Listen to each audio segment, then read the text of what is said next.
Olá pessoal, tudo bem? Hoje nós vamos falar sobre teste de comparação entre duas amostras independentes. Então, quando nós temos duas amostras, como por exemplo, na planilha de morfismo, nós temos tamanho de machos e fêmeas. A questão é, machos e fêmeas diferem no tamanho? Então eu tenho dois grupos e eu quero analisar se esses dois grupos diferem em alguma medida, ok? Então, a primeira coisa que nós temos que fazer, a primeira questão é, como é a distribuição dos meus dados? Então, os meus dados são normais, os meus dados não são normais. Né? Se os dados são normais, nós vamos utilizar uma análise paramétrica. Então, nós vamos utilizar um teste T não pareado. Se os meus dados não são normais, então nós vamos utilizar uma análise não paramétrica. Nesse caso, o teste de Wilcoxon-Menwhite. Tá? Então, nós temos, a primeira questão é saber se os dados eles são normais ou não, se eles seguem uma distribuição normal ou não. Bom, primeiro vamos falar sobre os testes paramétricos para duas amostras independentes. Então o teste de Student, né, é um teste paramétrico, então ele vai utilizar a média e o desvio padrão como parâmetro, ok? Ele vai comparar a média de uma amostra, né, em relação à média populacional, nesse caso aqui. Então a ideia é, eu retirei uma amostra de uma população, né? Eu tenho uma amostra. Será que essa amostra ela pertence àquela população ou ela é de outra população? Então essa seria uma das perguntas que o teste T ele pode responder. Então como que eu calcularia o valor de T, né? Então seria nesse caso a média da minha amostra menos aqui a média populacional. Tudo isso aqui dividido pelo desvio padrão, dividido pela raiz quadrada de n. E os graus de liberdade aqui é n menos 1, ok? Então, nesse caso, quanto maior o meu tamanho amostral, mais a minha curva de valor t aqui, da distribuição de t, ele vai se assemelhar a uma curva normal. Então, veja o seguinte, a curva de distribuição dos valores de t ela é um pouquinho diferente da normal quando eu tenho um n baixo. Quando eu tenho um n alto, né? Quando o n é bem alto aqui, ele tende a uma distribuição normal, ok? Então, nesse caso aqui, quanto maior o meu valor de n, mais ele vai se aproximar de uma distribuição normal. Então, nesse primeiro caso aqui, eu vou calcular um valor de t para uma amostra em comparação com a média de uma população, ok? Agora, se eu tiver duas amostras, então eu tenho duas amostras e eu quero saber se essas duas amostras elas diferem entre si, né? Então, nesse caso, como que nós podemos analisar isso? Bom, primeira coisa, nós temos aqui duas hipóteses. H0, meu H0 é minha hipótese nula, que diz que as amostras elas não diferem entre si. Então, né, nesse caso aqui, a média da amostra A é igual à média da amostra B, ou a média da amostra A menos a média da amostra B é zero, já que ambas são iguais, quando eu diminuo uma da outra, o valor é zero. E o meu H1, né, que é a minha hipótese alternativa, diz que a média dessas populações, dessas amostras, diferem entre si. Então, nesse caso, a média da população A é diferente da média da população B. Ou seja, quando eu faço uma menos a outra, esse valor vai ser diferente de zero, porque elas não têm o mesmo valor, ok?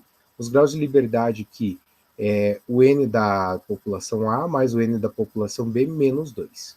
Então, como que nós podemos calcular esse valor de t? Então, o valor de t aqui para duas amostras independentes, ele vai ser igual, nesse caso, a média da minha primeira amostra menos a média da minha segunda amostra, dividido pela raiz quadrada, né, da variância ao quadrado, vezes 1 dividido por n menos 1, que é o tamanho amostral, mais 1 dividido por n menos 2. Como eu já comentei com vocês, né, em relação à prática, o R ele faz isso, mas é só para vocês terem noção de onde que sai esse valor de t. E como que eu calculo essa variância aqui, né, entre os meus grupos? Então, a variância aqui entre os grupos vai ser igual à somatória da diferença de cada observação do grupo 1 menos a média do grupo 1 elevado ao quadrado, mais a somatória da diferença de cada observação do grupo 2 menos a média do grupo 2 elevado ao quadrado. Tudo isso dividido pelo valor do n do grupo 1, né, no caso, o tamanho amostral do grupo 1 mais o tamanho amostral do grupo 2, menos 2. Isso quando as variâncias de A e B são iguais. Então, nós vamos ver que nós temos que testar as variâncias também. Então, se as variâncias são diferentes, daí nós calculamos o valor de t através dessa fórmula. Então, nesse caso aqui, seria a média do grupo 1 menos a média do grupo 2, dividido pela raiz quadrada da variância do grupo 1, dividido por n, né, pelo tamanho amostral do grupo 1, mais a variância do grupo 2, dividido pelo tamanho amostral do grupo 2. Isso, então, é se as variâncias elas diferem. Então, uma outra questão aqui é testar se existe diferença entre as variâncias, ok? Muito bem, como que eu sei que o valor de t que eu encontrei, que eu calculei a partir das minhas amostras, né, ele é um valor que vai me dizer se elas diferem ou não. Então aqui nós vamos, né, analisar isso em relação àquele valor crítico. Então nós vamos ter uma distribuição aqui dos valores de t, então esse gráfico demonstra isso, a distribuição dos valores de t, e qualquer valor de t que estiver nesses extremos, na realidade, eles são valores que eles vão me dizer que essas populações provavelmente são diferentes entre si. Né? Então, o que eu estou vendo ali, ou seja, existe uma diferença estatística entre essas duas amostras. Okay? Então, se o meu t que eu calculei através daquelas fórmulas, ele for maior que o valor crítico que eu tenho nessa tabela aqui, eu vou rejeitar o H0, eu vou dizer que as amostras elas são diferentes. Se o meu valor calculado for menor que o que eu tenho nessa tabela aqui, de valores críticos, eu vou dizer que, nesse caso, não há diferença entre as minhas amostras. Eu vou aceitar H0, que é a minha hipótese nula.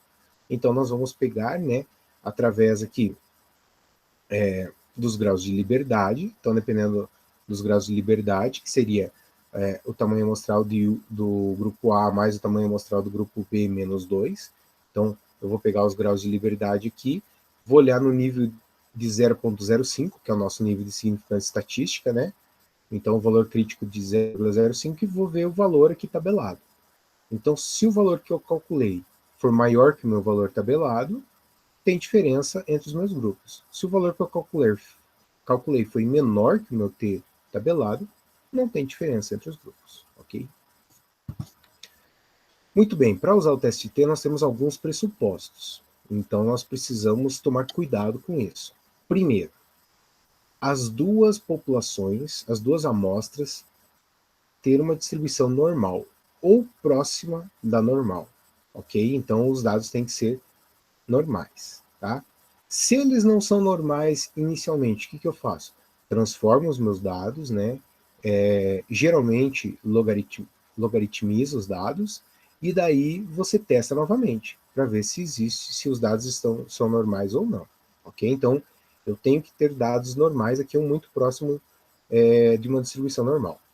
As amostras elas têm que ter um tamanho parecido, próximos, né? Então não posso ter uma discrepância muito grande, por exemplo, comparar a população, uma amostra A que tem 2 indivíduos, com uma amostra B que tem 500 indivíduos, né? Então não dá para fazer comparações entre valores muito distantes, mas, por exemplo, uma amostra A tem 48, a amostra B tem 60, 55, então eles não são tão diferentes assim em relação ao N, ok? Então eles têm que ter um tamanho amostral parecido. A variância das populações devem ser homogêneas, né? Então, o que quer dizer isso? A variância não está relacionada com a variação dos dados que eu tenho em cada grupo. Então, eu não posso comparar grupos em que eu tenho uma variação muito pequena com um grupo que eu tenho uma variação muito grande. Então, as variâncias elas têm que ser homogêneas, elas têm que ser parecidas. Né? Por mais que as médias sejam diferentes, a variação ao redor da média tem que ser parecida. Então, os grupos têm que ser homogêneos. Se as variâncias não forem parecidas, né? Se eu tiver uma heterogeneidade, se elas não forem homogêneas, daí nós temos que utilizar um teste T levando em consideração essa desigualdade. Então, como nós comentamos antes, retornando aqui, ó, nós temos um cálculo para o teste T, onde as variâncias são iguais, e um cálculo para o teste T, onde as variâncias são diferentes. Então, nós temos que testar a variância E se a variância for homogênea, eu utilizo um tipo de cálculo. Se a variância, né, não for homogênea, eu utilizo outro tipo de cálculo. Ok? Então, e como que eu comparo essas variâncias? Então, a princípio, nós vamos utilizar aqui um teste F para comparar essas variâncias. Né? Então, como que calcula esse teste F? Então, é muito simples. É a variância maior dividido pela variância menor. Então, eu vou pegar o grupo que tem a variância maior e dividir pelo menor. E daí nós vamos ter aqui o grau de liberdade do numerador é n-1 e o grau de liberdade do denominador é n-1. Então, daí nós vamos ver uma tabelinha, então eu tenho os valores críticos para f, né, eu vou ver os graus de liberdade aqui, né, para o numerador e para o denominador, e daí nós vamos comparar, então, se o valor que eu calculei aqui de f, ele for maior que o meu f tabelado, dependendo dos graus de liberdade que eu tenho, então, nesse caso, eu vou rejeitar H0. Então, eu digo que essas variâncias, elas não são iguais, elas são diferentes, elas não são homogêneas. Agora, se o valor de f que eu calculei for menor que o valor de f que eu tenho tabelado, daí eu aceito H0, eu aceito a hipótese nula, eu digo que não tem diferença entre as variâncias, elas são homogêneas. Daí vem a questão, e se os meus dados não são normais, então? Né? Se eu não tenho normalidade dos dados, eu transformei, não, mesmo assim não deu certo, não apresenta uma distribuição normal. Que tipo de análise eu vou utilizar? Então, eu não posso utilizar o teste T. O teste T ele só serve para dados normais ou muito próximo da normalidade. Se eles não são normais, que teste que nós vamos utilizar? Então, nós vamos utilizar um teste não paramétrico, nesse caso. Ok?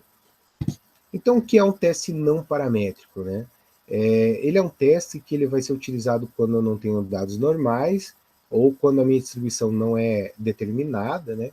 E as variâncias não precisam ser homogêneas. Se elas forem, não tem problema, mas não há necessidade de elas serem homogêneas. Né? Então, eles são testes que a gente chama de distribuição livre, ou seja, eu posso ter qualquer distribuição que não seja normal. Beleza? Qual que é a vantagem? Bom, primeiro, que ele independe da distribuição dos dados. Então, não interessa o tipo que é a minha distribuição, é independente disso. E outra vantagem é que ele não é afetado por valores extremos, ou que a gente chama de outliers. Então, né, é aquele exemplo, eu tenho pessoas, né, todo mundo ali com 1,70 m, 1,60 m, 1,80 m, e de repente entra uma pessoa com 2,20 m. Então, essa pessoa está muito fora do padrão ali que eu tenho na minha amostra. Então, ele é um outlier. Ele está muito fora do restante do grupo. Né? São valores extremos, ou muito baixo, ou muito alto. Então, os testes não paramétricos eles não são afetados por outliers. Então, essa é uma das vantagens. Qual que é a desvantagem? Se os dados apresentarem uma distribuição normal, né, os testes não paramétricos eles têm uma eficiência menor que os testes paramétricos. Então, o teste não paramétrico, né, ele vai ter essa desvantagem. Então, por isso que primeiro nós testamos a normalidade. Se os dados são normais, eu utilizo o teste paramétrico, que é o teste T. Se os dados não são normais, mesmo transformando eles, daí eu utilizo um teste não paramétrico, ok? Então, por isso, né, aqui, para lembrar que a primeira coisa que nós fazemos quando vamos analisar os dados é testar a normalidade, testar a distribuição, se os dados seguem uma distribuição normal ou não. Muito bem, qual teste, então, que nós vamos utilizar agora se os meus dados não seguem uma distribuição normal e eu quero testar a diferença entre dois grupos? Eu vou utilizar o teste U de Mann-Whitney, né? Wilcoxon-Mann-Whitney, também conhecido. Então, esse teste, o que ele vai fazer? Ele vai analisar duas amostras independentes, então dois grupos, né? Então ele é análogo ao TST de Student, mas nesse caso aqui é uma análise não paramétrica. E qual que é a diferença da análise paramétrica para não paramétrica? Então, no caso da análise não paramétrica, o que vai acontecer aqui é o seguinte, os valores que eu tenho, eles não vão ter mais, eu não vou olhar mais eles pelos valores, e sim pela posição, ou seja, eu vou ranquear todos os meus valores. Eu vou colocar do menor para o maior e ver quais postos, né, qual posição que eles vão ocupar. Né? Então, vamos ver aqui, ó, se os valores da amostra A são menores que os valores da amostra B, então quando ordenar os dados do menor para o maior das duas amostras juntas, os postos ocupados pelos indivíduos da amostra A serão menores que os postos ocupados pelos indivíduos da amostra B. Então eu vou pegar todos os meus valores das duas amostras e vou posicioná-los do menor valor, né, aqui, para o maior valor. Então ele vai estar o primeiro valor, o segundo, o terceiro, o quarto, o quinto. Vou ranquear todos eles. Então, se as amostras forem diferentes, depois, né, quando eu somar essas posições, eu vou ter diferença entre essas posições, ok? E se houver empates, por exemplo, eu tenho dois valores e esses dois valores são iguais, então eles ocupam a mesma posição, né? Então eu faço a média entre as posições. Então, nesse caso, ele seria o segundo, né? Eu tenho dois valores ali que estão em segundo, na verdade, um seria o segundo, outro seria o terceiro, mas eles estão empatados. Então, ambos vão ficar na posição 2,5. É isso que nós fazemos. Uma média entre as posições que eles ocupariam. Então, aqui tem um exemplo, como que nós podemos organizar, perdão, né? Como que nós vamos poder ranquear os nossos dados. Então, aqui nós temos uma tabela. Essa tabela aqui, ela apresenta pacientes que foram investigados sobre relação de carcinoma invasor. Então, nós temos aqui 9 pacientes no grupo, né, e mais 8 pacientes em outro grupo. E aqui são os valores, são os scores que foram dados, nesse caso, aqui para esse carcinoma. Então, nós temos aqui os scores do primeiro grupo e os scores aqui do segundo grupo. Ok? Então, nós temos o valor aqui para cada indivíduo. Seriam esses valores aqui que nós temos que analisar.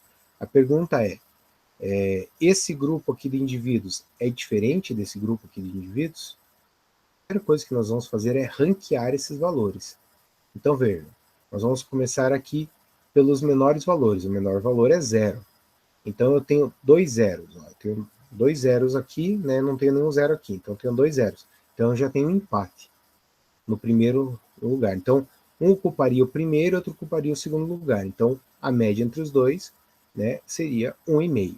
Então, aqui eu vou dar o valor de 1,5 para cada um. Esse indivíduo, ó, ele já é o terceiro valor menor. Então, ele está no terceiro posto. Esse indivíduo é o quarto valor menor. E esse é o quinto valor menor. Agora aqui, ó, 6. Aqui já foi para 8. Então, eu tenho um indivíduo aqui que é o valor de 7. Esse é o sexto valor menor. Então, vejam que nós vamos ranqueando. Daí, de repente, eu tenho 8 aqui e 8 aqui. Então, o que eu vou ter aqui? Eu vou ter que fazer uma média. Seria o sétimo e o oitavo valor, né? Então, 7 e 8, quando eu faço uma média, eu tenho 7,5. Então, ambos aqui vão ocupar a posição de 7,5. E assim nós ranqueamos todos eles, né? Entre os dois grupos, analisando entre os dois grupos. Agora eu tenho um ranqueamento. Depois eu vou somar, então, os postos desse grupo aqui. Eu vou ter esse valor de R2, então o valor desses postos deu 107,5. E eu somo o valor desses postos aqui, que é 45,5. Então, o valor de R aqui seria a somatória desses postos aqui, depois que eu já ranqueei, ok? E daí, como que nós calculamos, então, agora a estatística, né? Então, agora nós vamos calcular o valor de U. Então, para amostras pequenas, que são menores que 20 valores, então nós vamos ter esse cálculo aqui, que U vai ser igual a T. O que é o T? T seria a somatória dos postos do menor grupo. Então vejam aqui, que nós temos um exemplo, né? Seriam 7 pacientes que foram 3 foram tratados com placebo e 4 com medicação. E foi um medicamento diurético. Então foi medida aqui a produção diária de urina deles. Então, nesse caso aqui, nós temos 3 pacientes aqui, 4 aqui. Então, o menor grupo seria esse daqui. Então, nós somamos os postos, né? Novamente foram ranqueados. Então, esse é o menor valor. Aqui está o segundo menor valor, o terceiro, o quarto, o quinto, o sexto e o sétimo. Foram somados os postos do grupo que tem um N menor. Então, T aqui igual a 9. Ok?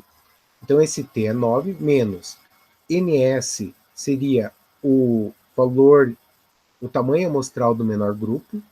Então, nesse caso aqui, 3. E NB é o tamanho amostral do maior grupo, que nesse caso aqui é 4. Então, 3 e 4. então seria menos, né, NS vezes NB mais NS vezes NS mais 1 dividido por 2. Quando nós substituímos, então, aqui os valores, né, T igual a 9, NS, que é o N do menor grupo, igual a 3, e NB, que é o N do menor grupo, igual a 4, e resolvemos aqui essa fórmula, nós vamos ter o valor de 3. Então, o valor de U, né, é 3. E a questão é, esse 3, me diz se esses grupos são diferentes ou não. Então, nós vamos ter que, novamente, ir para uma tabela. Né? Aqui não está sendo demonstrado, mas existe uma tabela também de valores críticos. Então, o valor aqui de U, para um valor crítico de 0,05, né? Para um N de 3 num grupo e 4 no outro, é 6,18. Agora, notem que aqui é um pouco diferente.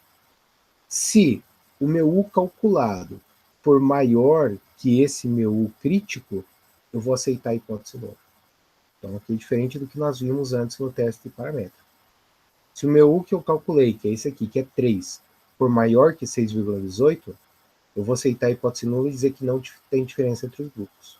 Como o meu U calculado foi menor que 6,18, eu digo que tem estatística entre esses grupos. Ok? Então, há diferença aqui entre o placebo e o medicamento. Mas se eu tiver uma amostra maior que 20 indivíduos, né, que 20 valores, então vejam que interessante, para amostras com mais de 20 valores, a distribuição de U ele segue uma distribuição normal. Então agora nós podemos utilizar aquele valor de Z que nós vimos lá na curva normal padronizada. Então nós voltamos lá naquela, né, distribuição da curva normal e eu tenho os valores de Z. Então, primeira coisa, nós podemos calcular uma média aqui de T, que seria, nesse caso, o N do menor grupo vezes N do menor grupo mais N do maior grupo mais 1 dividido por 2. Então, isso aqui vai me dar uma média de T. Eu posso calcular aqui uma variância para T, né, através dessa fórmula aqui, ok? Utilizando também a média do menor grupo, perdão, o N, o tamanho amostral do menor grupo e o tamanho amostral do maior grupo. Aqui também é o tamanho amostral do menor grupo e o tamanho amostral do maior grupo. Né? Então, nós podemos calcular aqui a variância. E agora nós podemos calcular o valor de Z. Então, e utilizar aquele valor crítico que nós temos lá na curva Z padronizada. Então, na curva normal padronizada. Então, nesse caso aqui, o valor de Z vai ser igual ao valor de T, nós vimos que é a somatória dos postos do menor grupo, menos essa média aqui de T, né, dividido pela variância de T. Então, agora eu encontro o valor de Z. Lembrando que quando nós olhamos lá na curva normal padronizada, né, os valores de Z, que eles são menores que 1,96 ou maiores que 1,96, indicam que esse valor é um valor extremo. Então, qualquer valor que for menor que 1,96 e maior que 1,96, ele, nesse caso aqui, se eu tiver um valor maior que, se eu tiver um valor maior que 1,96 e menor que menos 1,96, eu vou rejeitar a hipótese nula e vou aceitar, nesse caso aqui, H1. Então, vou dizer que os grupos são diferentes entre si. Agora, se esse Z calculado ele estiver entre esses valores críticos, né, ele for menor que 1,96 e maior que menos 1,96, então ele está no meio aqui da minha distribuição, entre os valores críticos, eu aceito H0. Então, eu vou dizer que nesse caso aqui não tem diferença entre os grupos. Ok? Qual seria a bibliografia, então, recomendada, né, em relação a esse assunto? Então, nós temos o livro aqui, Bioestatística, Princípios e Aplicações, é o capítulo 8 e o capítulo 18, e aqui nós temos os princípios de bioestatística, é o capítulo 4 e o capítulo 10, ok? Então é isso, pessoal, até mais.